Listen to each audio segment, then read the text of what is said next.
Sir. என்ன சம்பந்தி? நான் ஒரு விஷயம் கேட்டா தப்பா நினைச்சுக்க மாட்டீங்களே? சொல்லுமா. இல்ல சார், அரசி மேடம் கேட்டப்போ பூஜை நீங்க பண்ணதா சொன்னீங்க. அதான் ஏன்னு கேட்கலான்னு. நீ அங்க வந்து என்ன செஞ்ச?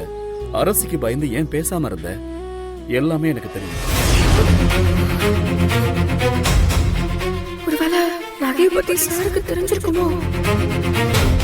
நீங்க சொல்றது எனக்கு புரியல. என்ன தெரியும்னு சொல்றீங்க சார்? என்ன தெரியும்னு கேட்டா என்னோட வயசுக்கும் அனுபவத்துக்கும் எல்லாமே எனக்கு தெரியும்.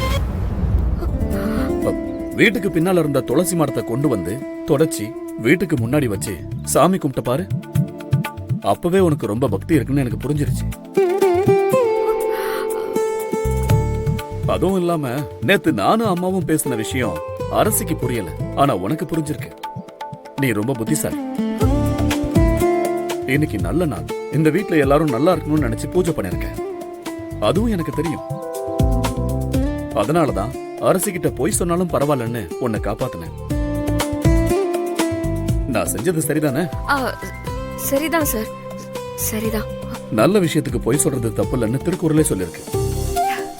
Thank you sir, thank you so much. உன் இங்கிலீஷ் ஆக்சென்ட் ரொம்ப நல்லா இருக்கே. படிச்சிருக்கியா? ஆமா சார். That's good. மேல படிக்கணும்னு எனக்கு ஆசை சார். படிக்கிற ஆசைய மனசுல வச்சுக்கிட்டு இப்படி வீட்டு வேலை பார்த்துக்கிட்டு இருக்கேன்னா கண்டிப்பா உனக்கு ஏதோ பெரிய பிரச்சனை இருக்குன்னு அர்த்தம். ஆனா அது என்னன்னு நான் கேட்க மாட்டேன். உனக்கா தோணுச்சுன்னா எப்ப வேணாலும் என்கிட்ட சொல்லு. அதே மாதிரி உனக்கு படிக்கிறதுக்கு ஏதாவது உதவி தேவைப்பட்டுச்சுன்னா நீ தயங்காம என்கிட்ட கேளு, நான் செய்யறேன்.